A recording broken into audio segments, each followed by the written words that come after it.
அனைத்து நண்பர்களுக்கும் வணக்கம். இன்னைக்கு இந்த வீடியோவில் எதை பற்றி பார்க்க போகிறோம்னா, டுடே சீரியல் ரிவ்யூ ஃபார் மல்லி மல்லி சீரியலில் அடுத்தடுத்து என்னென்ன சுவாரஸ்யமான நிகழ்வுகள் நடக்க போகுதுன்னு தான் இன்றைக்கி இந்த வீடியோவில் பார்க்க போகிறோம். அதுக்கு முன்னாடி நம்மளோட சேனலுக்கு முதல் முறையாக வரைக்கும் நம்மளோட சேனலை சப்ஸ்கிரைப் பண்ணிக்கோங்க. கூடவே பெல் ஐக்கானை கிளிக் பண்ணிக்கோங்க. இந்த வீடியோ பிடிச்சிருந்தா லைக் பண்ணுங்கள், இந்த வீடியோ பிடிக்கலனா டிஸ்லைக் பண்ணுங்கள்.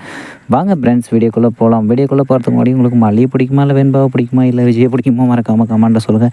இல்லை நம்மளோட வில்லி கேரட்டில் இருக்கிற அந்த விளங்காத போன ரஞ்சிதாவும் அந்த ராஜேஸ்வரியும் பிடிக்குமாட்டு மறக்காமல் கமெண்ட்டில் சொல்லுங்கள்.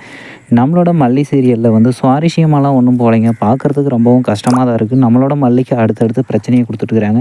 இப்போ நம்மளோட மல்லி பேக் பண்ண கேக்கில் வந்து கெட்டுப்போன முட்டையை வந்து ரஞ்சிதாவும் ராஜேஸ்வரியும் மாற்றினதுனால இந்த வீணாக போன மல்லியும் அதை கவனிக்காமல் அப்படியே கேக் செஞ்சு கொண்டு போய் ஸ்கூல் பிள்ளைங்களுக்கு கொடுத்தா எல்லாமே ஃபுட் பாய்சன் ஆகி குழந்தைங்கள்லாம் மயக்கம் போட்டு விழுந்துட்டாங்க.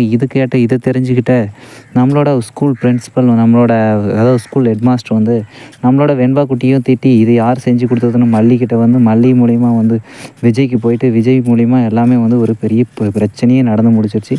கடைசியில் நம்மளோட இப்போ வெண்பா குட்டிக்கு ஒரு வாரம் சஸ்பென்ஷன் மாதிரி, ஒரு வாரம் ஸ்கூலுக்கு 10 நாளைக்கு வரக்கூடாதுன்னு சொல்லிட்டு ட்ரான்ஸ்ஃபரிங் லெட்டர் மாதிரி ஒரு லெட்டரையும் கொடுத்து அனுப்பிச்சி விட்டாங்க நம்மளோட ஹெட் மாஸ்டர். ஏற்கனவே நம்மளோட விஜய்க்கும் ஏற்கனவே அந்த ஹெட் மாஸ்டருக்கும் ஏற்கனவே பிரச்சனை இருந்துருச்சு. இப்போ தூபம் போட்ட மாதிரி நல்லா புகை போட்டு விட்டுட்டாங்க நம்மளோட மல்லி.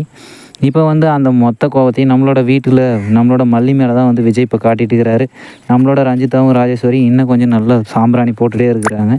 இதனால் வந்து இப்போ ஒரு பிரச்சனை முடிஞ்சிடுச்சுன்னு நம்ம எதிர்பார்க்குறோம். ஆனால் இருந்தாலுமே அடுத்த பிரச்சனையை நம்மளோட மல்லியும் அடுத்த பிரச்சனையை சமாளிக்கிறதுக்கான தைரியத்தையும் தன்னம்பிக்கையும் நம்மளோட மல்லிக்கும் வெண்பாவுக்கும் கொடுக்கணும். ஏன்னா அடுத்ததாக ஒரு பிரச்சனையும் நம்மளோட ரஞ்சிதாவும் ராஜேஸ்வரியும் புதுசாக திரும்பவும் கிளப்பி விட்ருக்குறாங்க. அந்த பிரச்சனை எந்த அளவுக்கு வெடிக்குதுன்ட்டு அடுத்த வீடியோவில் பார்க்கலாம் ஃப்ரெண்ட்ஸ். இந்த வீடியோ பிடிச்சிருந்தா லைக் பண்ணுங்கள், இந்த வீடியோ பிடிக்கலனா டிஸ்லைக் பண்ணுங்கள். நம்மளோட சேனலை சப்ஸ்கிரைப் பண்ணிக்கோங்க. கூடவே பெல் ஐக்கானை கிளிக் பண்ணிக்கோங்க. தேங்க்யூ ஃபார் வாட்சிங்.